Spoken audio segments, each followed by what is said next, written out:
तो दोस्तों आज हम एक्सप्लेन करने वाले हैं Amazon प्राइम में आई और एक नई वेब सीरीज कॉल मी बे। अगर आप लोगों ने ट्रेलर वगैरह देखा है तो आपको पता चला गया होगा कि सीरीज में अनन्या पांडे लीड रोल में है। पर मैं आपको बता दूं, इससे आप बिल्कुल भी जज नहीं कर सकते कि सीरीज अच्छा नहीं है। मुझे तो सीरीज अच्छा लगा क्योंकि जिस कॉन्सेप्ट के ऊपर ये बेस करा है, रिच लोगों की लाइफस्टाइल, मुझे लगा कि बखूबी अनन्या पांडे ने इस रोल को अच्छे से निभाया है। आपको जेनजी जोक्स वगैरह भी सुनने को मिलेंगे एंड आपको रिच लोगों की लाइफस्टाइल भी देखने को मिलेगा। आप उसको दिमाग से निकाल दीजिए कि ये कोई नेपो किड है जो एक सीरीज में लीड रोल कर रहे हैं। चलिए ज्यादा देरी नहीं करेंगे, वीडियो को लाइक कर दीजिए। चलिए एक्सप्लेनेशन को शुरू करते हैं। सीरीज के शुरुआत में हम देखते हैं कि एक लग्जरियस विला से कुछ सामान को बाहर निकाला जा रहा है जो कि बेला का होता है। बेला कॉल मी बे, मतलब वो खुद को बे करके पुकारना ज्यादा पसंद करता है। अभी उसको क्यों बाहर निकाला गया, जहाँ पर वही खुद नैरेट कर रही होती है कि 5 मिनट पहले मेरे पास 2-3 यॉट थे, इसी के साथ उसके पास बहुत सारे पैसे, कार्स एंड बहुत सारे विलास भी थे।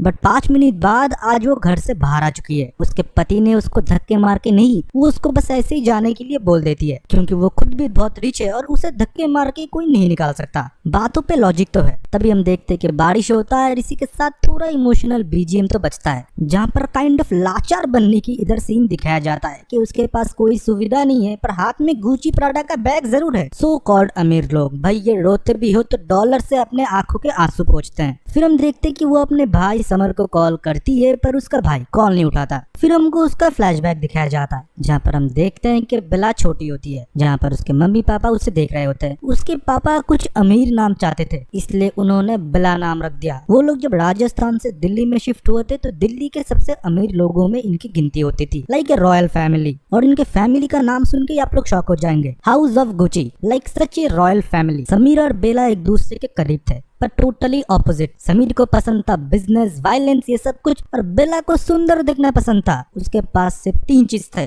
Good looks and good looks. उसकी माँ एक टाइम पे एक मूवी की हीरोइन बनी थी और तब इसके पापा ने उसके माँ को पसंद कर दिया और इसने शादी कर ली इसके पापा से। सेकंड वाइफ है उनकी। समर को मिला बिजनेस, हॉर्स राइडिंग, इसी के साथ बहुत सारा दुनिया के एक्सपोजर। पर बेला को क्या मिला, सिर्फ सुंदर दिखना और शादी के लिए तैयार होना। पर बेला का इंटरेस्ट बिजनेस में था। वो चाहती थी कि MBA करे एंड बिजनेस को संभाले, पर रिच फैमिलीज में ऐसा नहीं होता। बेला अगर किसी रिच टाइकून से शादी करेगा तो व्यापार बढ़ेगा। ऐसे ही मानो रिच फैमिलीज के लड़कियों को ट्रीट किया जाता है इस सीरीज के पर्सपेक्टिव से। अब बेला अपने माँ के साथ हॉर्स राइडिंग कोच पे बैठी हुई है। उसकी मॉम पॉइंट आउट करती है आदित्य चौधरी पे, जो कि और एक बड़ा बिजनेस टाइकून का लड़का है। वो बोलती है कि बेला तुम्हारा गोल होना चाहिए सिर्फ आदित्य, अगर इससे शादी करोगे तो हमारी फैमिली स्टेटस और तुम्हारी जिंदगी आगे की सुधर जाएगी और तुम्हारे पापा को भी बिजनेस में 10-20 करोड़ का मुनाफा होगा। और आदित्य दिखता भी सुंदर है और बेला मानो इस बात पे मान जाती है। वो भी मानो आदित्य को प्यार की निगाहों से देखने लगती है। फिर होता है इन दोनों का डेब्यू मतलब किसी मूवी में नहीं, ऐसे अमीर लोगों के बच्चों का भी डेब्यू होता है पार्टी में, जहाँ पर वो एक दूसरे के बच्चे से मिलते हैं। वैसे एक पार्टी थ्रो करा गया था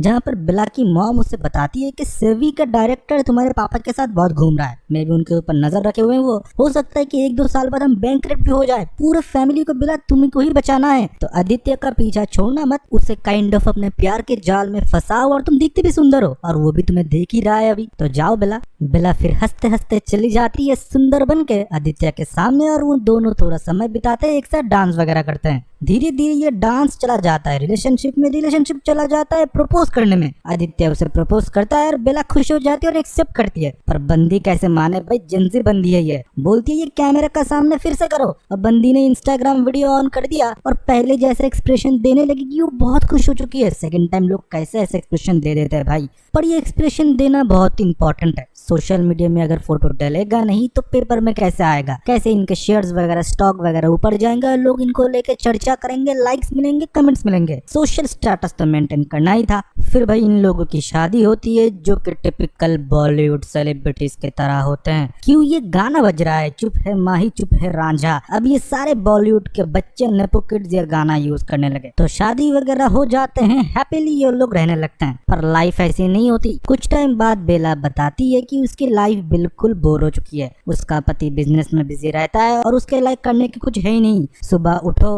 हजारों डिशेज में से कुछ डिश चूज करो जो आपके लिए शेफ बना के देगा, कहीं भी घूमने के लिए चले जाओ अपने स्पोर्ट्स कार के साथ, यॉट, प्राइवेट जेट वगैरह। इतनी बोरिंग लाइफ किसको पसंद है? किसी को नहीं पसंद है भाई। इतना पैसा हो तो कोई भी बोल सकता है ना। आप लोग सरकाज़म समझो। फिर हम देखते हैं कि बेला का बर्थडे होता है और उसी दिन उसके पति को जाना पड़ता है टेस्ला के मालिक एलन मस्क से मिलने के लिए। भाई रेफरेंस भी सोच सकते हो आप किस लेवल की बन रही है। बेला बोलती है कि तुम रुक जाओ, पर वो बोलते कि नहीं, हमारे शेयर्स बहुत ऊपर जाने वाले होंगे अगर मैं टेस्ला के मालिक के साथ मिला और हमारी फोटोज वगैरह आए। हम बहुत बड़े डील साइन करने वाले हैं। तुम एक काम करो ना, तुम कहीं शॉपिंग मॉल पे चले जाओ, 2-1 यॉट खरीद लो। भाई 2-1 यॉट खरीद लो शॉपिंग मॉल से, मजाक थोड़ी है। बेला इस बात पे रूठ जाती है और ये बोलती है कि मेरे पास पहले से ही बहुत सारा यॉट है, मुझे बस तुम्हारा टाइम चाहिए, जो टाइम तुम मुझे नहीं देते। तब उसके पति बोलते हैं वही तो मेरे पास नहीं है, तुमको और जो कुछ भी चाहिए मैं तुमको लेके दे सकता हूँ, बट बेब अब मुझे जाना पड़ेगा। और उसे छोटा सा एक पुच्ची करता है और निकल जाता है। फिर हम देखते हैं कि वो उदास खड़ी हुई होती है और नौकर मिलके उसके लिए केक लाती है और वो नौकरों के साथ ही सेलिब्रेट करती है अपनी बर्थडे।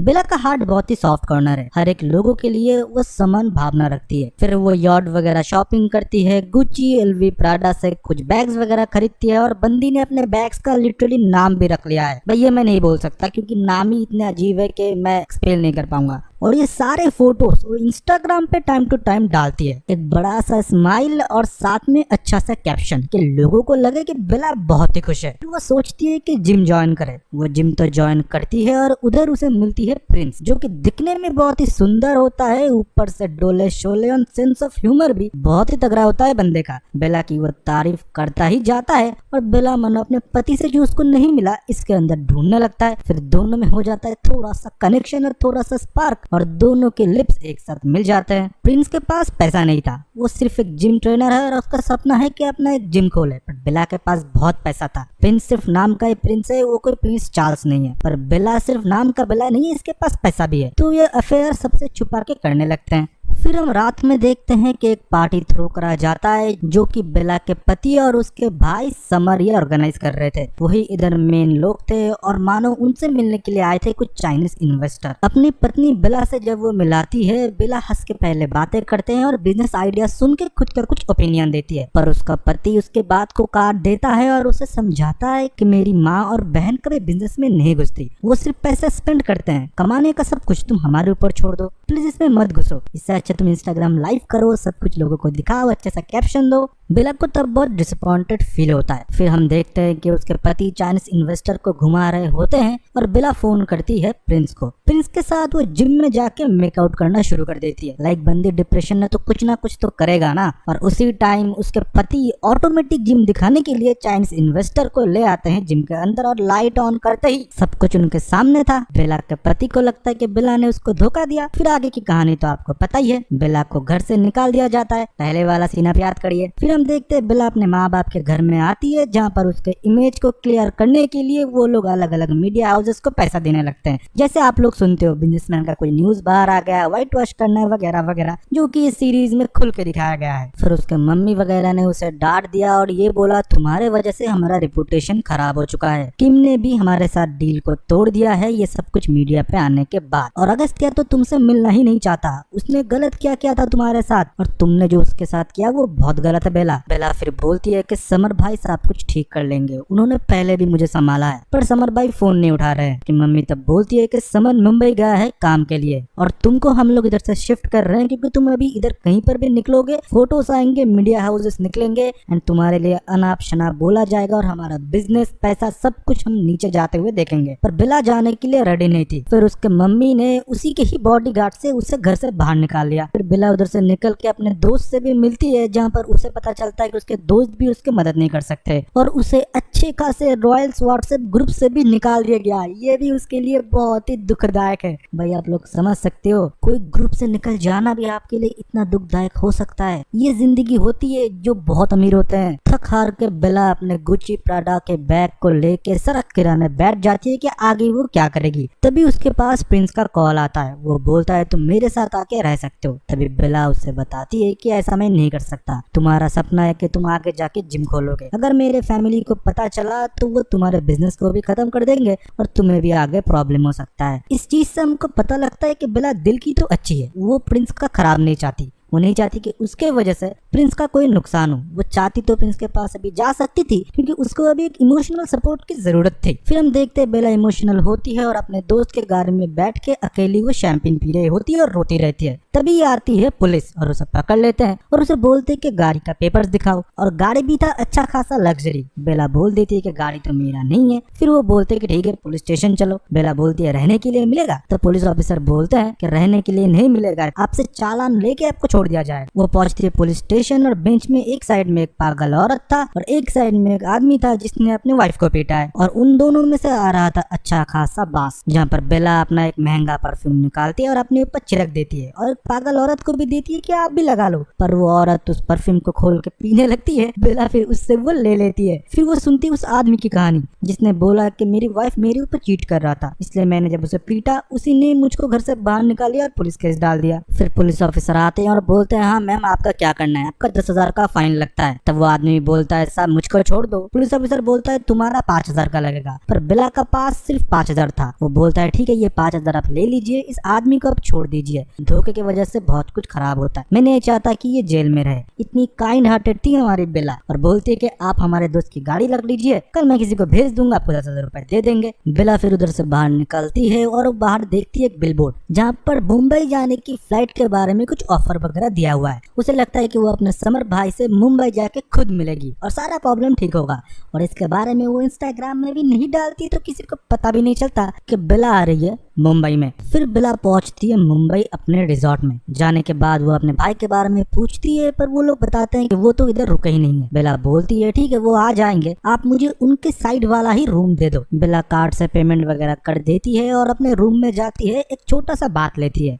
बात लेने के बाद वो जब अपने कमरे में जाती है वो सुनती है कि कोई तो चीख रहा होता है और कोई मैच देख रहा था। वो एक लड़की होती है जो मैच देखते देखते चीख रही होती है। बेला उसको जाके बोलती है कि तुम मेरे कमरे में क्या कर रहे हो, और ये सच ए डिस्गस्टिंग थिंग है, तुम रूम सर्विस करने के लिए आए हो बट ऐसा बिहेवियर। तब वो लड़की बोलती है कि मैम आपके सारे कार्ड डिक्लाइन हो चुके हैं, आप एक रात के लिए भी इस होटल पे नहीं रुक सकते, भले ही आपका रिजॉर्ट हो, और आपके फैमिली वाले ही सब कुछ ब्लॉक करा है। फिर बेला फिर बोलती है कि मेरे पास सिर्फ $100 है। वो लड़की तब बोलती है $100 में आप एक रात के लिए नहीं रुक सकते। पर बेला जिस बैग से $100 निकालती है वो गुच्ची का बैग होता है। वो लड़की बहुत एक्साइटेड हो जाती है और ये बोलती है ये बैग तो मैं बहुत पैसे बचा के खरीदने की सोच रहा था। बेला बस ऐसे ही उसे वो बैग गिफ्ट कर देती है और लाचार बनने की कोशिश करती है। तो वो लड़की बोलती है ठीक है अब एक रात के लिए सिर्फ आप हमारे स्वीट गेस्ट रूम पर रह सकते हो, बट सिर्फ एक रात के लिए। बेला फिर ये बात सुनकर मान जाती है और गेस्ट रूम पे जाने के टाइम वो अपने समर भाई और अपने पति की आवाज सुनती है, तो वो दूसरे कमरे में जाने की कोशिश करती है और जहाँ पर वो देखती है कि वो दोनों एक साथ है। समर भाई उसका कॉल नहीं उठा रहे थे और उधर अगस्त्य भी था जो कि उसके ऊपर अभी भी बहुत गुस्सा हुआ था। वो बोलता है कि तुमने ऐसे क्यों किया मेरे साथ, मेरा जो कुछ भी था वो तो तुम्हारा ही था। बेला तब बोलती है कि मैंने बोला था मुझे थोड़ा समय दो। बेला फिर उससे सॉरी बोलती है और समर भाई को भी उससे बोलने के लिए बोलते है कि वो मान जाए। समर तब बोलता है कि तुम्हारा बहुत कुछ मैंने छुपाया है और बहुत कुछ ठीक किया है, ये भी मैं कर देता। तुमको मैंने बोला था कि शहर से अभी थोड़ा दूर रहो, गेस्ट हाउस में रहो, इसलिए पूरा कार्ड्स वगैरह भी हमने डिक्लाइन करा है, पर तुम अपनी मर्जी की सुनते हो।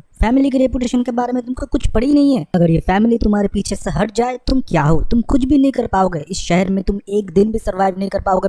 बेला को तब बहुत गुस्सा आता है। वो बोलती है कि मैं भी कुछ हूँ, मैं भी अपना ख्याल खुद रख सकती हूँ, मैं खुद इस शहर में पैसा कमाऊंगी और मैं अमीर होके दिखाऊंगी। अगस्त्य फिर भी बोलता है समर तुम उसके कार्ड को एक्टिव कर दो और कुछ नौकर चाकर और कुछ लोगों के साथ उसको भेज दो हमारे फार्म हाउस में, कुछ दिन तक उधर रहे, सब कुछ ठीक हो जाए फिर तुम घर चले जाना। पर बेला ये बात को नहीं सुनती और उसका एंगेजमेंट रिंग उसके हाथ में थमा देती है, क्योंकि अगस्त्य को सिर्फ पैसा ही दिखता है कि पैसा से सब कुछ ठीक किया जा सकता है। बेला फिर उधर से निकल जाती है वही हाउसकीपिंग लड़की के साथ और बोलती है कि मुझे एक जगह रहने के लिए चाहिए, और वो लड़की भी मान जाती है क्योंकि उसके पास भी कोई ऑप्शन नहीं था, क्योंकि बेला ने उसको एक गुची का बैग ऐसे ही दे दिया था। फिर उस गुची के बैग के एहसान तले उस लड़की को बेला को एक हॉस्टल दिलाना पड़ता है जहाँ पर ये सारे लोग एक साथ रहते हैं, खाना भी वो उधर ही खाते हैं। पर बेला के बहुत सारे नखरे थे, बंदी को ग्लूटेन फ्री खाना चाहिए था, अच्छा खाना चाहिए था जो कि शेफ प्रिपेयर करके दे, पर ऐसा तो उधर होने से रहा। फिर भी बेला सरवाइव करती है, पर हर एक मोमेंट का सेल्फी इंस्टाग्राम में डालना वो नहीं भूलती। फिर वो जॉब ढूंढने की कोशिश करती है, पर उसके लायक जॉब उसे मिल ही नहीं रही थी। उसको फैशन के अलग अलग चीजों के बारे में पता था, अच्छा खासा नॉलेज भी था, पर उसके परख कोई नहीं कर पा रहा था। और वो अपने दोस्त को ये भी बताती है कि मैं पहले एनिमल शेल्टर पे काम किया करती थी जब मैं बाहर के कंट्री में रहा करती थी। काम मत आप लोग ये मत सोचो कि पैसा कमाने के लिए, बंदी हॉबी के लिए करती थी, मतलब पेट लवर ही है। फिर उस दिन रात को एक पार्टी चल रहा था जहाँ पर बेला ने अच्छी खासी दारू पी लिया था। अभी सारे लोग एक न्यूज चैनल में एक डिबेट देख रहे होते हैं जहाँ पर एंकर एक नेपो किड को डांट लगा रहे थे कि वो ये करते वगैरह वगैरह, अलग अलग तरीके से क्रिटिसाइज करने लगे। इस बात पे बेला भी अपनी ओपिनियन देने लगे जो कि थोड़ा एंटी था उस एंकर के लिए, और सब कुछ रिकॉर्ड हो जाता और यूट्यूब पे डाला जाता है। और अगले दिन बेला हो गई थी वायरल। फिर हम बेला को देखते हैं जो कि एक रिजॉर्ट में गई होती है अपने वही दोस्त के साथ। तभी हम देखते हैं एक मीडिया हाउस का मैनेजर जो कि अपने टैबलेट में उसी का ही वीडियो देख रहा होता है, मतलब जो कांड उस दिन रात को बेला ने किया था, और वो देखे जा रहा था। और बेला तब उधर से गुजर रही होती है। बेला को वो पुकारता है, उतनी देर में एक बच्चा आके उसको पूल में धक्का दे देता है, और उसे नहीं आता था तैरना। बेला जब ये देखती है कि वो लड़का डूब रहा होता है, बेला खुद पानी में चली जाती है उसे बचाने के लिए। फिर उसे वो खड़ा करती है और बोलती है इतने से पानी में तुम नहीं डूबोगे, ये बच्चों के लिए है। वो लड़का तब बोलता है मुझे फोबिया है पानी से और मैं तैरना भी नहीं जानता, तुम मुझे आज मीडिया रूम में आके मिलो। बेला को तो पता नहीं था कि ये कौन था। उसके दोस्त तब उसे बताते हैं कि वो मीडिया कंपनी का बड़ा मैनेजर है। फिर हमको दिखाया जाता है टीआरपी मीडिया, जहाँ पर वो लड़का नील जो कि पानी में गिरा था उसी के साथ सत्या सेन भी काम करते हैं। सत्या सेन इधर सबसे बड़ा एंकर है क्योंकि वो चटपटा न्यूज देता है और हिडन न्यूज को वो बाहर लाता है, पर सोर्सेस किसी को भी नहीं पता। वो अपने चैनल में टीआरपी बनाए रखने के लिए ऐसे ऐसे हिडन सच बोलते हैं जिससे सेलिब्रिटीज की करियर भी खत्म हो जाता है, बट उसको नंबर 1 बने रहना था। ये सोशल मीडिया का जमाना ही आज ऐसा है। फिर हम टमारो को देखते हैं जो कि इसी ऑफिस में काम करती है। उसके लाइफ में गोल है कि वो अच्छे पोजीशन पे ऑफिस में जाए, और वो चाहती है कि सत्यजीत सेन उसे रिकमेंड करे, इसलिए वो हमेशा 24/7 उसके लिए काम करती रहती है। पर सत्यजीत की किसी की पड़ी नहीं थी। वो तो खुद को 1 मैन आर्मी मानता है। उसे पता है कि टीम रिप्लेसेबल होते हैं, पर उसके दिमाग कभी रिप्लेसेबल नहीं हो सकता। वही टीआरपी कंपनी में नंबर 1 बने रहना चाहता है।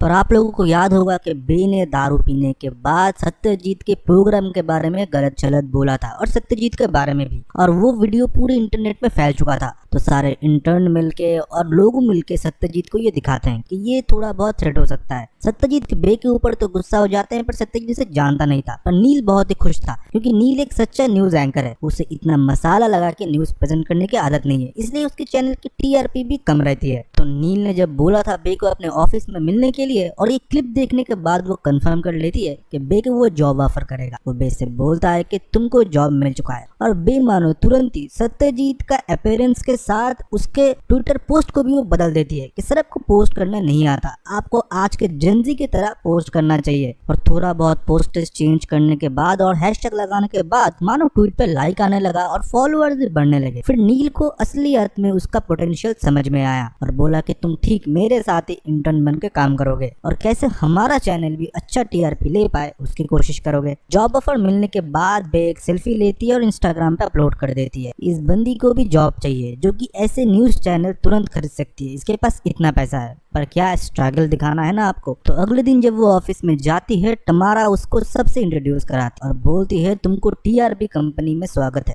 और तुम आज से इंटर्न हो नील सर की, पर तुमको हर एक जगह बॉस की सुननी पड़ेगी। इंटर्न सारे काम करते हैं। उसको हर जगह दिखाने के बाद वो लोग ले जाते हैं सत्यजीत के स्टूडियो पे, जहाँ पर सत्यजीत रेडी हो रहा था नेक्स्ट इंटरव्यू के लिए, जो कि एक हीरोइन का होती है। पहले तो सत्यजीत उस हीरोइन से मीठी मीठी बातें करते हैं, फिर बोलते हैं कि आपने ये फिल्म रिजेक्ट क्यों कर दिया, और धीरे धीरे वो मानो पोल खोलने लगता है कि आप प्रेग्नेंट हो, पर ये बात आपने छुपा के रखा। उसके फादर के इंडस्ट्री से है इसके बाहर। वो एक्ट्रेस बोलती है कि तुम ये लाइफ कट करो, पर वो नहीं करती। वो बोलते हैं कि मेरे पास प्रूफ भी है आपका प्रेगनेंसी टेस्ट का। एक्ट्रेस उधर से उठ के चली जाती है। फिर सत्या उसे समझाती है, जो कि प्रोड्यूसर होती है इस शो का। सत्यजीत से वो बोलती है कि ये तुम कर रहे हो जो, वो कोई हमारे पास ठोस एविडेंस नहीं है, हम किसी के ऊपर ऐसे ब्लेम नहीं कर सकते। सत्यजीत तब बोलता है पब्लिसिटी इज पब्लिसिटी बेब, भले वो नेगेटिव हो या पॉजिटिव। हीरोइन को भी ये पता है और हम व्यूअर्स को देखने को मिलता है कि इन दोनों के बीच में भी एक रिलेशन होता है, जहाँ पर हरलीन चाहती है कि सत्यजीत उससे शादी करे और रिलेशन को एक्सेप्ट करे,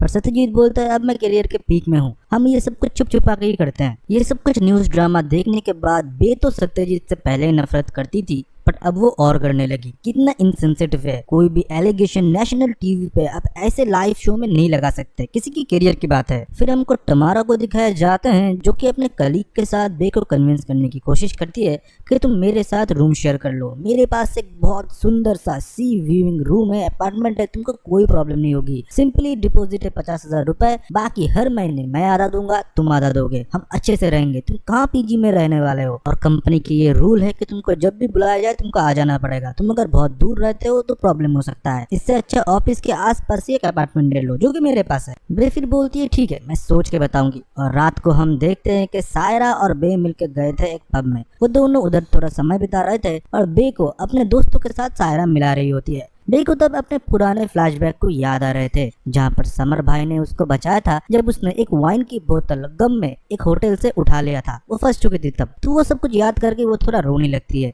वो ये भी सायरा को बोलती है तब सब कुछ होने के बावजूद भी मैं अकेला थी, मैं सिर्फ चीखती जाती थी, कोई मेरी बात सुनने को नहीं था, पैसे से सब कुछ नहीं खरीदा जा सकता। फिर हम देखते कि बे के फोन पे एक मैसेज आता है जो कि अनामिका करके एक अननोन नंबर था, उधर लिखा हुआ था I have a story will you help me. फिर हम देखते कि सत्यजीत ने सही बोला था, bad publicity also a publicity, वो जो भी न्यूज देता है वो सेंसेशन बन जाते हैं। ट्विटर, इंस्टाग्राम, फेसबुक में बातें हो रही थी उस एक्ट्रेस के बारे में ही। दूसरी जगह हम नील को भी देखते जहाँ पर बे की इंस्ट्रक्शन के वजह से उसका चैनल और टीआरपी भी थोड़ा ग्रो कर रहा होता है। फिर हम देखते बे और नील एक पार्टी में जाते हैं एक बिजनेस टाइकून की न्यूज कवर करने के लिए, क्योंकि वो आज एक न्यू सिम कार्ड लॉन्च कर रहे हैं जो कि वुमेन के लिए बिल्कुल ही फ्री है। मुकुल सावला अपने पहले 5G सिम कार्ड के बारे में इंट्रोडक्शन दे रहे होते हैं, देश के कुछ वुमेन्स के प्रॉब्लम बताते हैं, इंटरनेट वगैरह के प्रॉब्लम बताते हैं। इसी के साथ ये भी बोलते हैं कि हमारे सिम कार्ड वुमेन लोगों के लिए बिल्कुल ही फ्री है एंड मुफ्त इंटरनेट आप उसमें यूज कर पाओगे। इसी के साथ हम देख पाते हैं कि इधर बहुत एलिट लोग, सेलिब्रिटीज वगैरह भी आए थे, इसके साथ प्रेस भी। वो बोलते हैं कि आप लोग खुद यूज करके देख सकते हो, ये टोटली फ्री है और इजीली आपके पुराने नंबर के साथ पोर्ट भी हो जाएगा। तो बहुत लोगों ने उसको यूज भी किया और बे ने भी। तभी एक जर्नलिस्ट क्वेश्चन उठाता है कि आप ये फ्री सर्विस इसलिए दे रहे हैं कि आप रिसेंटली पॉलिटिक्स में ज्वाइन करने वाले हैं, हमने ये रूमर्स सुने हैं, और अब जिस क्षेत्र से आपको टिकट मिलने वाले हैं उस पार्टी की वुमेन वोट परसेंटेज बहुत ही कम है, इसलिए पार्टी की छवि सुधारने के लिए या अगर आप ज्वाइन करते हो तो कुछ तो उन लोगों का बेनिफिट होगा, इसलिए में भी आप ये सब कुछ कर रहे हो। पर मुकुल बोलता है ये महज एक र्यूमर है और कुछ भी नहीं, इस बात की कोई पुष्टिकरण नहीं है कि मैं कोई भी पार्टी में ज्वाइन हो रहा हूँ, और आप अच्छे से पत्रकारिता करिए, ऐसे एलिगेशन मत लगाइए। और वो न्यूज रिपोर्टर और कोई नहीं, वो नीली होता है और बे जस्ट साइड में खड़ी होकर सब कुछ देख रही होती है, और नील के लिए उसके मन में थोड़ा इज्जत बढ़ती है, क्योंकि ऐसे ऑन पॉइंट एक बिजनेसमैन के मुंह में ये सब कुछ फैक्ट रखना बहुत गट्स चाहिए इसके लिए। फिर बे को नील उधर से लेके जाता है एक छोटे से पाव भाजी शॉप में, जहाँ पर बे तो कभी पाव भाजी खाई ही नहीं है, भैया रॉयल फैमिली से है। फिर भी नील उसे इंसिस्ट करता है और बोलता है कि तुम एक बार ट्राई करके देखो। बे को पहली बार में ही बड़ा पाव बहुत ही पसंद आती है, वो बोलती है बहुत ज्यादा कार्ब्स है बट बहुत ही अच्छा और टेस्टी है, मैंने आज तक 5 स्टार होटल में भी ऐसा खाना नहीं खाया है। सड़क किनारे एक पाव भाजी ने उसको ये मिल गया जो कि 5 स्टार में नहीं मिला, कितनी गरीब है ये भाई, आप लोग खुद सोचो। फिर नील से ये थोड़ी बातचीत करती है और उसे ये पता चलता है कि नील एकदम फोटोज वगैरह नहीं डालता सोशल मीडिया में, वो रिजर्व रहता है, वो अभी भी नोकिया के पुराने फोन से यूज कर रहे हैं। इसी के साथ हम व्यूअर्स को ये भी पता चलता है कि नील का डिवोर्स हो चुका है, और बेबी तब अपने बारे में बताता है, और बताने की जरूरत नहीं था क्योंकि ये मीडिया में तो ऑलरेडी आ ही चुका था कि उसने अपने जिम ट्रेनर के साथ ही अपने पति को चीट किया है।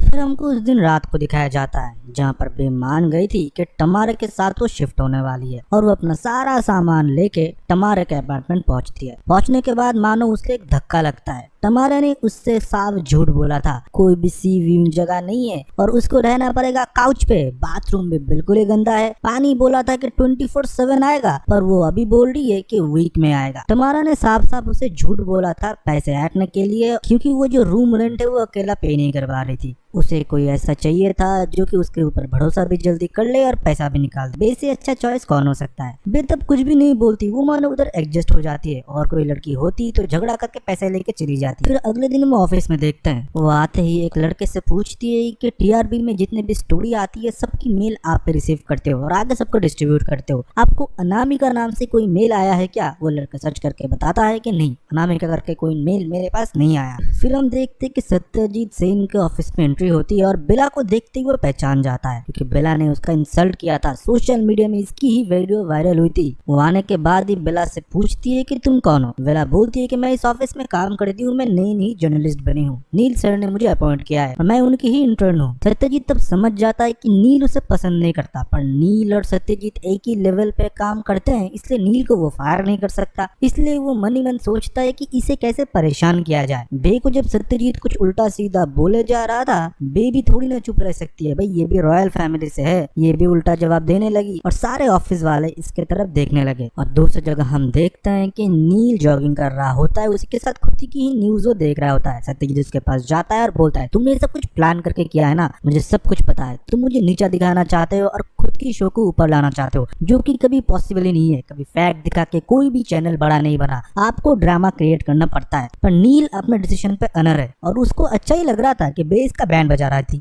दूसरी जगह फिर हमको सत्यजीत का घर दिखाया जाता है, जहाँ पर उसके मम्मी पापा बंगाली थे, वो खाना खा रहे थे अपने हाथ से, पर बेटे को देखते ही वो फिर से फोक कांटे से खाने लगे। सत्यजीत उन्हें बोलते हैं कि आप थोड़ा सीख जाओगे, सोसाइटी में जाओगे तो आप लोग ऐसे ही खाना खाना, क्योंकि मैं भी जाता हूँ, मेरा एक नाम है, एक स्टैंडर्ड है। तभी हम देखते हैं कि उसकी बहन आती है, जिसको कि अभी रशिया में होना चाहिए अपने जर्नलिज्म के कोर्स में, पर वो बोलती है कि भैया मुझे ये कोर्स नहीं करना, मुझे आर्ट में कुछ बनना है। तब सत्यजीत उसके ऊपर मानो गुस्सा हो जाता है और बोलता है, ऑलरेडी 80 लाख मैंने इन्वेस्ट कर दिया है, 17 साल की उम्र से मैं काम कर रहा हूँ, खुद की करियर बनाया, अब चाहता हूँ कि तुम्हारे भी करियर बने। ये बोलने के बाद वो उधर से चला जाता है। फिर हम देखते हैं बे रात में घर में होती है, उसके साथ टमारा होती है। तभी उसके फोन पे एक एमएमएस आता है, जहाँ पर अनामिका ने अपने फेस को ब्लर करके एक कन्फेशन डाला था, जहाँ पर वो खुद को अनामिका बता रही होती है और अपना नाम वो छुपा रही थी। वो बोलती है कि मैं इंडस्ट्री में ही काम करती हूँ, मैं रिसेंटली लंदन में शूट करने के लिए गई थी, तब एक बिजनेसमैन ने मुझे अप्रोच किया था, जब मैंने मना कर दिया उसके साथ सोने के लिए, वो मुझे ब्लैकमेल करने लगा और मानो मेरे ऊपर उसने पूरा सर्वेलेंस लगा के रखा है। मैं चाहती हूँ कि तुम इस स्टोरी को कवर करो, क्योंकि मैंने देखा है तुमने सत्यजीत के खिलाफ कैसे बेखौफ होकर वीडियो बनाया है, इसलिए मैं किसी न्यूज एजेंसी को मेरी वीडियो या फुटेजेस नहीं देना चाहती, मैं चाहती हूँ सिर्फ इस स्टोरी को तुम ही कवर करो। तभी घर का बिल बजता है और हम देखते हैं सायरा को। वो बोलती है कि मुझे हॉस्टल से निकाल दिया गया है क्योंकि मैंने हॉस्टल का बिल पे नहीं किया, तो अब से मैं मेरी दोस्त बे के साथ ही रहूंगी। तमारा मना करती है, पर वो बोलती है कि तीनों में ही रेंट हम स्प्लिट कर लेंगे। तमारा का फिर से अच्छा हो गया। फिर सायरा आके काउच पे बैठ गई और फिर से उस वीडियो को ऑन कर दिया। तभी फिर से बिल बजता है और हम प्रिंस को देखते हैं, जो कि खबर लेके पहुंच चुका था कि बेला किधर है। बेला बोलती है कि तुमको तो पता है कि मेरे फैमिली के लोग तुमको ढूंढ रहे हैं, तुम्हारे करियर खा जाएंगे वो। तो प्रिंस बोलता है कि तुम्हारे साथ मैं फुटपाथ में रह जाऊंगा। और ये सुनने के बाद तमारा और सायरा मानो देखते जाता है, भाई ये बंदा कौन है, हेवन से आया है क्या। फिर वो चारों मिलके उस एमएमएस को देखने लगते हैं। एमएमएस के आखिरी में वो लड़की बे से नाम बताती है कि जो बिजनेसमैन उसे ब्लैकमेल कर रहा है वो नाम और किसी का नहीं, वो होता है मुकुल चावला का। ये सुनने के बाद सारे के सारे शॉक हो जाते हैं, इतना बड़ा बिजनेस टाइकून और इसके पीछे ये सब कुछ कर रहा है। अबे इन लोगों को बस ढूंढना था कि असलियत में अनामिका कौन है, क्योंकि उसी के पास जाके और डिटेल पता चलेगा कि कैसे वो ब्लैकमेल कर रहा है और कौन से लड़की इस चीज में इन्वॉल्व है वगैरह वगैरह। तो सारी रात लगा के वो लोग पहले ढूंढते हैं कौन से एक्ट्रेस लंदन गए थे, लंदन में किन लोगों की शूट हुई थी। पर उनको पता चलता है कि लास्ट महीने सारे ही एक्टर्स ऑलमोस्ट वो लंदन गए थे। लंदन तो मानो अभी एक घर का आंगन हो चुका है। उसके अलावा बहुत सारी चीजों को वो सर्च करते हैं पर उनको कुछ ही ना मिल पाते हैं। और फिर हम देखते हैं कि अगले दिन बे ऑफिस में जा रही होती है और उस टाइम वो एगी को मतलब अगस्त्या को वो वीडियो कॉल करती है, ये बोलने के लिए कि उसको एक ब्रेक थ्रू न्यूज मिला है, पर वो अभी डिस्कस नहीं कर सकती। पर अगस्त्या तो बोलता है कि मेरे लॉयर्स तुमको डिवोर्स पेपर भेज देंगे बे, और तुम कोशिश करो कि मुझे कांटेक्ट ना करो। पर बे का दिल टूट जाता है। वो बोलती है कि इतनी जल्दी सब कुछ की जरूरत क्या थी। तब अगस्त्या बोलता है तुमने अपने जिम ट्रेनर के साथ क्या किया है, तुम भूल तो नहीं गए। बे को ये सुनने के बाद बहुत खराब लगता। फिर वो ऑफिस जाती है, पर उसके दिमाग में ही चल रहा था कि कौन हो सकता है अनामिका। फिर जितने भी चेकलिस्ट उन्होंने बनाए थे धीरे धीरे सारे हीरोइन को वो फॉलो करना शुरू कर देती। कभी उधर पेपरजी बन के चली जाती है, कभी सायरा जाती है वेटर बन के। पर इनके हाथ में कुछ लग नहीं रहा था। पता नहीं चल रहा था कि अनामिका कौन है। ये सीक्रेटली हर एक हीरोइन से पूछ रही थी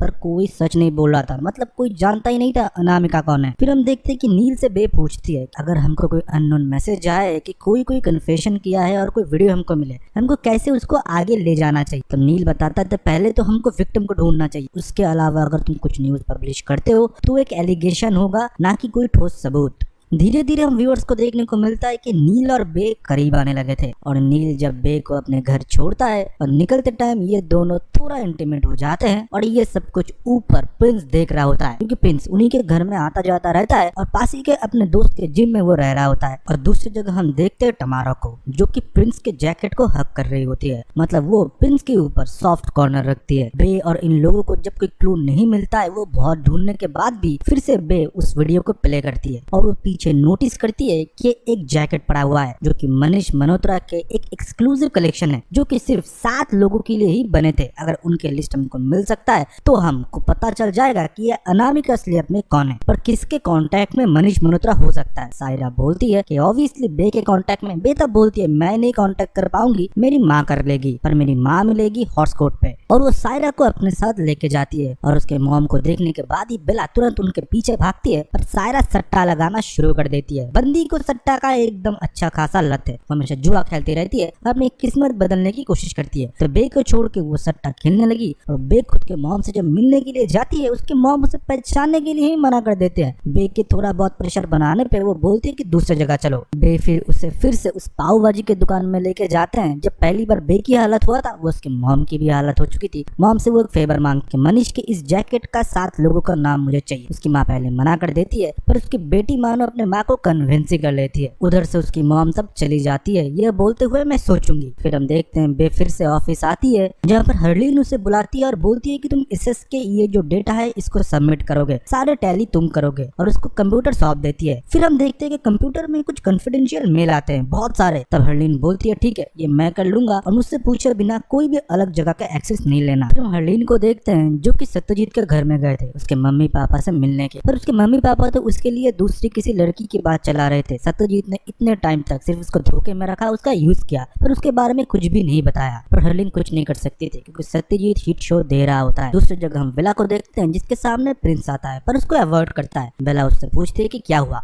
प्रिंस सब कुछ बताता है, पर वो ये बोलता है कि अब तुम्हारे लिए मेरे मन में कोई फीलिंग्स नहीं है। उस दिन जब तुमने नील को किस किया मेरे मन में कुछ फीलिंग्स नहीं जगा या खराब नहीं लगा, अब मेरी फीलिंग्स किसी और के लिए जग रहे हैं। फिर हम देखते हैं कि टमारा और प्रिंस ऑलरेडी कॉन्वर्सेशन इन दिनों में चल रहा होता है। फिर हम उसी दिन रात में देखते हैं जहाँ पर बेला और नील गए थे एक पार्टी में, जहाँ पर उसके भाई समीर उससे मिलता है। बेला उसे वार्न करती है कि तुम जो डील करने वाले हो मुकुल चावला के साथ, उसे रोक दो, जल्दी एक बड़ी खबर उसके बारे में लीक होने वाला, कंपनी को बहुत नुकसान होगा। फिर से उसका भाई उसे अपना औकात दिलाते हुए ये बोलते हैं पति के घर का तो ना हो पाए, कोशिश करो कि अपने घर का रहो। मैं मम्मी पापा से बात करूंगा तुमको फिर से रॉयल फैमिली में लेने के लिए, इन सारे पचड़ों में मत पड़ो। उस दिन फिर से बेला को बहुत ही खराब लगता है और वो फिर से एक शराब के बोतल उठा लेता है और रास्ते में कुछ बवाल हो जाता है। तब कोई नहीं बचाने के लिए आता, वो किसी को कॉल भी नहीं करता। तभी उधर हर्लीन आता है और उसे बचा लेता। फिर हमको देखने को मिलता है कि ऑफिस में बेला को एक पार्सल रिसीव होता है जो कि उसके मॉम ने भेजा है, एक अच्छी सी ड्रेस, क्योंकि उसके बेटी की ऐसा ड्रेस उसकी मॉम देख नहीं सकती, और उसी के साथ मनीष के उस लिमिटेड एडिशन जैकेट का 7 नेम जो कि उसने सेल किया था। 7 नेम को देखते हुए उधर सिर्फ एक ही एक्ट्रेस होती है जिसने अपना नाम बदल के अनामिका रखा था। बेला सिंपली उससे मिलने के लिए चली जाती है और उसको अनामिका करके पुकारती है और वो अपने कैरावन में उसे बुला लेती है। फिर अनामिका एमएमएस वाली पूरी घटना को बताती है और बोलती है कि मैं मेरे फेस को सामने नहीं रख पाऊंगा क्योंकि मेरे एंगेजमेंट में होने वाला है, मेरा करियर खत्म हो जाएगा। बेला फिर उसे हौसला देती है और बोलती है कि तुमको किस चीज के बारे में वो ब्लैकमेल कर रहा है। तब अनामिका बोलती है कि जब मैं 17 साल का था, नया नया मुंबई में आया था, पता नहीं था किसके साथ मिले किसके साथ काम करे, तो मैंने कुछ अश्लील वीडियो बनाए थे एक काम को पाने के लिए, और वही अश्लील वीडियो के सारे कैसेट तो मैंने खरीद लिए थे, पर एक कैसेट मुकुल के पास है जो कि हर दिन मुझे 10 सेकंड का क्लिप भेजता है और बोलता है मेरे साथ सोओगे नहीं तो ये वीडियो मैं इंटरनेट पर वायरल कर दूंगा। बेला उसे हौसला देती है कि मैं कुछ ना कुछ जरूर करूंगी, पर तुम भी रेडी रहना, अगर कन्फेशन करना पड़े, ऐसे लोगों को सामने लाना पड़े तो वो तुम्हारे लिए अच्छा है, रोज रोज घुट के मरने से अच्छा है एक बार में सब कुछ कन्फेस कर दो, वो भी जले, जो टॉर्चर तुम सह रहे हो वो भी सहे। प्रिंस जिम के साथ हैकिंग भी करता है, वो बोलता है कि मुझे फिर भी लैपटॉप पर पासवर्ड तो जरूर चाहिए होगा कुछ भी डेटा रिट्राइव करने के लिए। तभी सायरा बोलती है तुमको पता नहीं है कि हमारे होटल के साथ इनका टाई अप है, कल उनके बेटी का बर्थडे है, सारे लोग घर में रहेंगे, थोड़ा बिजी रहेंगे, हम अगर कैसे भी उधर घुस जाते हैं और लैपटॉप भी उठा लेते हैं और ये आइडिया सबको पसंद आता है, पर थोड़ा रिस्की तो है, पर वही होता है बेटी की बर्थडे होते हैं, सारे लोग उधर थोड़े थोड़े बेस बदल के जाते हैं और बेटी की मदद से बेला जाती है उसके पापा के कमरे में जाने के बाद लैपटॉप वगैरह एक्सेस करने की कोशिश करती है, पर कहीं पर भी उसका वीडियो वगैरह नहीं मिलता, पर बहुत सारे और लड़कियों के नाम मिलता है इंक्लूडिंग बे। पर तभी हम देखते हैं कि मुकुल कमरे में आता है और आते आते फिर जब ऊपर जा रहे होते हैं और सारे दोस्त बोल रहे थे कि मिशन अबॉर्ट, पर बेला तब फोटो खींच रही होती है और अनामिका का भी फोल्डर उसे मिल जाता है, पर कोई भी डेटा वो कॉपी नहीं कर पाती, सिर्फ फोटो ही खींच पाती है जो फोल्डर बना हुआ होता है। और उसी के साथ वही मेल देखती है जो कि सत्यजीत के कंप्यूटर में भेजा जाता था, जिस मेल को हरलीन ने बोला था कि ये कॉन्फिडेंशियल है, इसको टच मत करो। बेला ने कुछ पजल तो तब सॉल्व कर लिए थे, कैसे भी करके उधर से भाग निकलती है और सारे फोटोज अपने दोस्तों को दिखाते हैं। बेला फिर अनामिका से बात करती है और सारे फोटोज एविडेंस दिखाती है और ये बोलती है कि तुम क्या सोच रहे हो, तुम अगर उसके साथ एक बार सो जाओगे वो फोटोज डिलीट कर देगा, वीडियोस डिलीट कर देगा, हो सकता है उसने मल्टीपल कॉपीज बनाए हैं, क्लाउड में सेव करके रखे हैं, कोई दूसरा भी तुमको ब्लैकमेल कर सकते हैं, उसके दोस्त के साथ भी तुमको सोना पड़ सकता है, इससे अच्छा अपने पार्टनर के साथ कन्फेशन करो, जब तुम एडल्ट भी नहीं थे तब तुमने ये काम किया है, तुम तो बच्चे थे, नादान थे, तुमको पता नहीं था, इंडस्ट्री ऐसा ही होता है। तब हम देखते हैं कि अनामिका अपने फियोंसी को सब कुछ बताते हैं और अनामिका के फियोंसी उसे माफ भी कर देते हैं। वो लोग एक कन्फेशन वीडियो बनाते हैं जहाँ पर अनामिका अपने फेस के साथ सब कुछ बताती है, उसी के साथ वो मुकुल चावला के नाम भी लेते हैं। मुकुल का तो अभी लंका लग चुका है, उसकी बीबी बोलती है कि अपने आप को व्हाइट वॉश करो, यही होता है, पीआर टीम तो यही होता है ना। फिर हम देखते हैं इंटरनेट दोनों झुंड में बढ़ चुके हैं, कोई बोल रही है जो एक्टर छोटे छोटे कपड़े पहन के बोल्ड सीन बनाती है वो अभी एलिगेशन लगा रहे हैं एक बिजनेसमैन के ऊपर, कोई बोलता है कोई एलिगेशन लगा ले, ऐसे ही किसी को हम दोषी नहीं ठहरा सकते। फिर हम देखते हैं कि टीआरपी के ऑफिस में भी एक डिबेट चल रहा होता है कि अब क्या होगा, उससे जगह हम मुकुल चावला के घर में देखते हैं जहाँ पर हम एसएस को देखते हैं, वो उसको भला बुरा बोल रहे थे, ये बोल रहे थे तुमको न्यूज मेरे वजह से मिल रहे थे, तुम आज तक जिस शिखर पे हो वो मेरे वजह से हो, मैं तुमको न्यूज दिया करता था। तो अब सत्यजीत बोलता है आपको चिंता करने की कोई जरूरत नहीं है, मैं सब संभाल लूंगा। ऑफिस में हरलीन ये प्रपोजल रखती है क्यों ना बे और मुकुल को हम लोग आमने सामने डाल दे और उसका जो एंकरिंग करेगा वो करेगा सत्यजीत, दूध का दूध पानी का पानी हो जाएगा, हमारे चैनल को टीआरपी भी मिलेगा और लोगों को सच्चाई भी। और इसके बारे में सत्यजीत मान जाता है क्योंकि बे के बारे में उसे बहुत कुछ पता है। फिर हम देखते हैं कि बे भी बहुत ही खुशी होती है और हरलीन उसे बताता है कि तुम्हारा प्राइम शो है मुकुल के साथ। देखते हैं कि वो घर ही आ जाते हैं, मुकुल और बेला आमने सामने होते हैं और मिडिल में होता है सत्यजीत। एक एक करके क्वेश्चन पूछा जाता है, बेला को एक एक करके क्वेश्चन पूछते हैं कि तुमने शराब चुराया, तुम्हारे भाई ने तुमको एक बार छुड़ाया था, उसी के साथ तुमने अपने हस्बैंड को चीट किया था एक जिम ट्रेनर के साथ, आज तुम अपने फैमिली से ही दूर हो, तुम्हारे फैमिली खुद तुमको अपनाते नहीं। बेला ये सब कुछ सुनने के बाद रोने लगते हैं और कुछ एविडेंस भी सत्यजीत दिखाते हैं जो कि महज एक प्राइवेट होता है। बेला फिर इस सारे एलिगेशन को मान लेती, वो बोलती है मैं एक इंसान हूँ, मुझसे गलतियां होते हैं, मैं मान रही हूँ, सिर्फ ये डिबेट मेरे लिए नहीं है, आप उससे भी कुछ पूछिए। फिर हम देखते हैं कि बेला उसके ऊपर जो एलिगेशन लगाती है तब वो बताते हैं कि मैं स्कूबा डाइविंग कर रहा था जिस दिन की तुम बात कर रहे हो, मैं और मेरी फैमिली। तब बेला गुस्से में उसके ऊपर एक माइक पटक के मारती है पर वो माइक पकड़ नहीं पाता। तब बेला बोलती है वो माइक नहीं पकड़ पा रहा। तब सत्यजीत बोलता है आप वायलेंस पे उतर आए। तब बेला बोलती है जो बंदा माइक नहीं पकड़ पाते, अपने बच्चे को गोद में नहीं उठा पाते, करीबन 2.5 साल से आपके लेफ्ट हैंड पे थोड़ा प्रॉब्लम है, वो स्कूबा डाइविंग अपने आप से नहीं कर पाए। और आप लोग सोच रहे होंगे कि मैं कैसे बोल रहा हूँ, क्योंकि मैं एक स्कूबा डाइविंग चैंपियन हूँ। फिर धीरे धीरे बेला पोल खोलना शुरू कर दी। वो बोलती है इन्होंने जो एक सिम कार्ड लॉन्च किया है जो कि सिर्फ वुमेन के लिए फ्री है, और उसी के साथ वो हमेशा फंक्शन में बड़े बड़े celebrities, entrepreneur, businessman, news anchors को वो इनवाइट करते हैं और उनको अपना फ्री सिम और इंटरनेट ऑफर करते हैं, और वो सिम कार्ड सबके डेटा को ट्रैक करते हैं और एप्लीकेशन को भी। रिसेंटली आप लोगों ने न्यूज देखा था, सत्यजीत ने प्राइम टाइम में नैना तलवार का एक न्यूज सबके सामने रखा कि वो प्रेग्नेंट है। उसको कैसे पता चला? क्योंकि ये सिम कार्ड प्राइवेट मैसेजेस को भी पढ़ते हैं जो कि वो अपने सीक्रेट हस्बैंड के साथ कर रहे होते हैं। सत्यजीत ने मुकुल के साथ यही डील किया था कि मैं तुम्हारी इमेज को हमेशा मीडिया में वाइट रखूंगा क्योंकि मैं नंबर 1 एंकर हूँ और तुम मुझे मसाला न्यूज देते जाना जो कि बहुत ही प्राइवेट होते हैं। और मैं आपको ये भी बताना चाहता हूँ ये लोग मेरे ऊपर भी सर्विलेंस बिठाए थे क्योंकि इनके कंप्यूटर पे मेरा भी एक फोल्डर बना हुआ है। फिर बेला सारे स्क्रीनशॉट को प्ले करने के लिए बोलते हैं। सत्यजीत मना करता है और शो को बंद करने के लिए बोलता है, पर हरलीन वो प्ले कर देते हैं। हरलीन को भी अपना बदला मिल चुका था और बेला बोलती है आप चाहो तो इसके अंदर क्या है ये भी हम सब कुछ दिखा सकते हैं, पर उनके पास कुछ था नहीं, सिर्फ स्क्रीनशॉट्स ही थे। बेला बस एक चांस ले रही थी, पर सत्यजीत और वो बिजनेसमैन इतने में ही उधर से निकल जाते हैं और सब कुछ प्रूफ हो जाता है। फिर हम देखते हैं कि बेला को उसके सारे दोस्त चीयर अप कर रहे थे, फैमिली मेंबर भी और अगस्त्या भी। वो लोग तब सारे खुश थे। बेला अपने दोस्तों के साथ पार्टी वगैरह कर रही होती है, तभी हम देखते हैं चॉपर का आवाज। तब पर सायरा बोलती है ये क्या 50 शेड्स ऑफ ग्रे चल रहा है। और बाहर जब बेला दरवाजा खोलती है, वो देखती है हाथों में रिंग लेके अगस्त्या नीचे बैठा हुआ है। और इसी के साथ कॉल मी बे का सीजन 1 का एक्सप्लेनेशन पूरे एपिसोड का खत्म होता है। वीडियो अगर आपको पसंद आया तो वीडियो को लाइक करें। रुकिए आप लोग जाइएगा मत। आप लोगों के लिए एक फ्री मूवी वाउचर या कोई भी OTT प्लेटफॉर्म का 1 महीने का सब्सक्रिप्शन टोटली फ्री हम लोग दे रहे हैं। वो आपको मिलेगा एक छोटा सा टास्क करने की वजह से। आप लोगों के लिए हमारा और एक फ्री सर्विस है। तो वो क्या है, एक वीडियो प्ले होगा अभी, उसको पूरा देख लीजिए। अगर आप ऑनलाइन शॉपिंग करते हो फ्लिपकार्ट, अमेजॉन, मिंत्रा में, तो आपको पता होगा कि लिमिटेड टाइम के लिए प्रोडक्ट के प्राइस डाउन हो जाते हैं। तो तभी हम हमारे ग्रुप में उस प्रोडक्ट की डील डाल देते हैं, आप लोग खरीद लेते हो। तो पिन कमेंट के पहले लिंक से हमारे ग्रुप में ज्वाइन हो जाइए, जो कि टोटली फ्री है। अब खरीदेंगे फ्लिपकार्ट, अमेजॉन, मिंत्रा से, और कब प्राइस डाउन जा रहा है वो हम आपको बताएंगे। देख लिया, अच्छे से समझ लिया कि आप लोगों का क्या बेनिफिट होने वाला है, तो ग्रुप में ज्वाइन होइए और इस वीडियो के कमेंट सेक्शन में अपना ओपिनियन दीजिए एक्सप्लेनेशन से रिलेटेड। और उसी के साथ ये भी लिखिए कि आपको हमारा शॉपिंग ग्रुप कैसा लगा। बस इतना ही काम है। नेक्स्ट वीडियो जब हम अपलोड करेंगे, हम रैंडम एक कमेंट पिक करेंगे, उसको हम ईमेल के थ्रू कांटेक्ट करेंगे एंड गिफ्ट वाउचर या OTT सब्सक्रिप्शन पहुंचा देंगे। सो इतना ही था। तो चलिए नेक्स्ट मिलते हैं ऐसे एक बेहतरीन वीडियो के साथ। तब तक के लिए बाय बाय एंड सी।